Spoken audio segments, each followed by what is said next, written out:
A new book has just been published to celebrate the unique life of Walter Tull, footballer, military officer and black man, and a pioneer in the fields of the military and of British professional sport. It's attracted a lot of interest and a lot of attention. It's a launch down in Folkestone because he was born in Folkestone. We've got dignitaries from the world of football, from the Caribbean community and from local authorities here, and everyone wants to say hi and say well done to Walter Tull. Right, my name's Rita Humphrey and I'm Walter Tull's great niece. So a very proud day for you. It is very proud. How did you and your family first become aware of Walter and his unique history? We'd always known about him, obviously, through the family, but he became more famous to us because of my eldest son. He and his sons are both very keen on football, and one of my grandsons supports Tottenham. So because Graham knew Phil, and things sort of just went from there.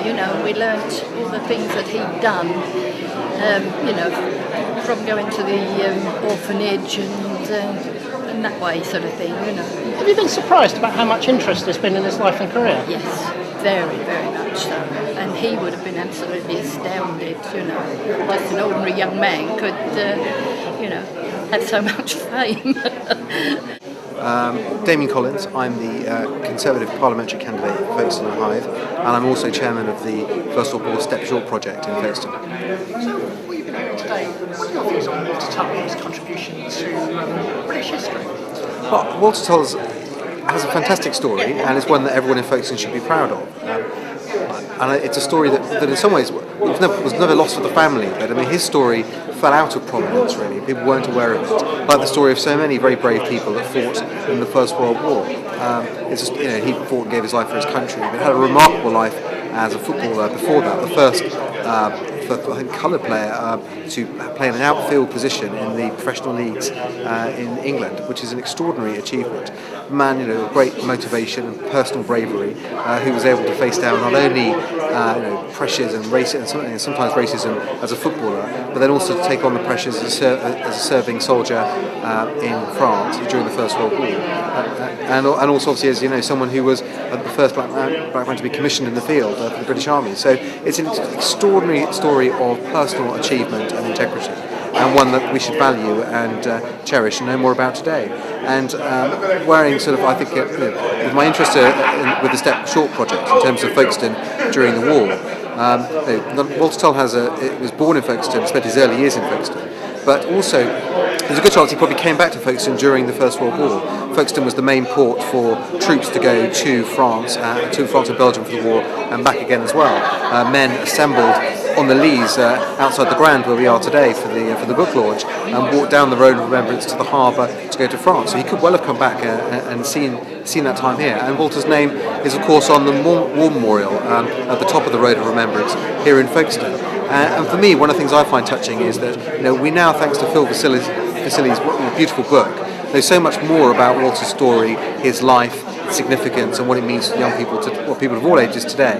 But it'd be nice if we could find out more as well about the other names on the War Memorial in Folkestone and their story too, the story of so many more of the men who came through Folkestone at that time. And I think the launch today not only reminds us of Walter, but of that time in our history.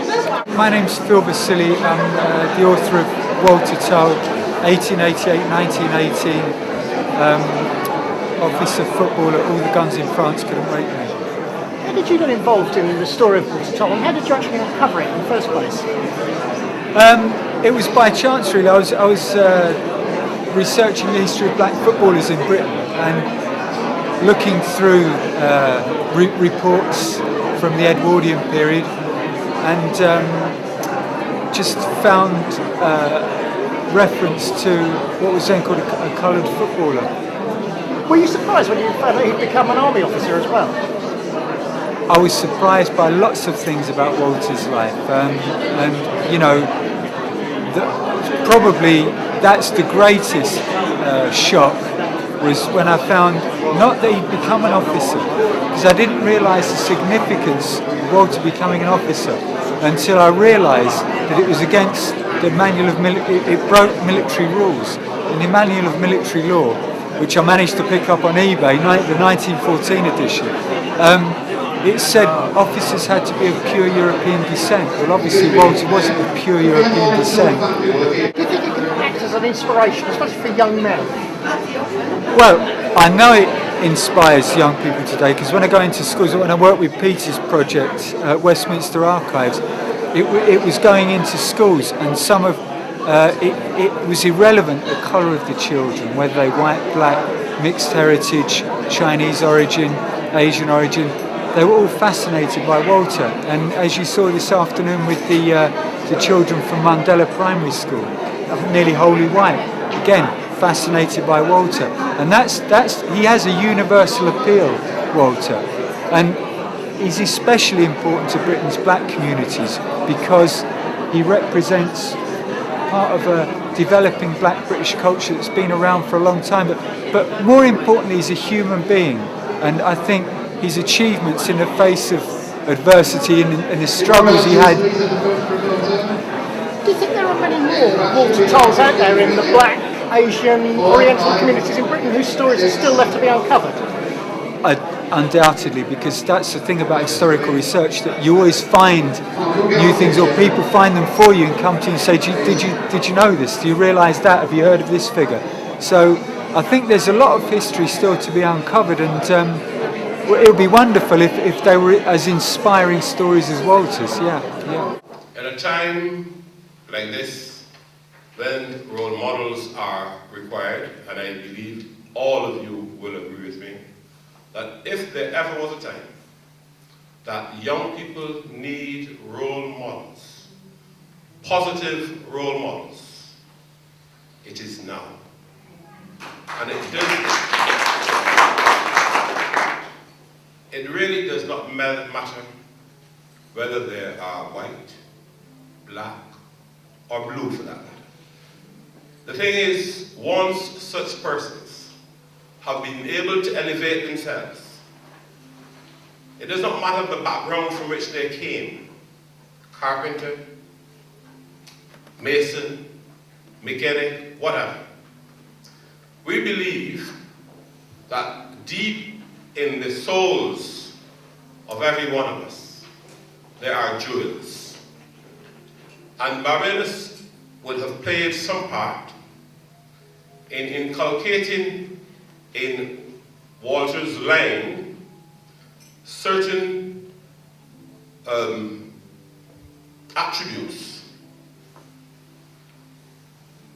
that were passed on to Walter, even though his parents departed while he was yet young.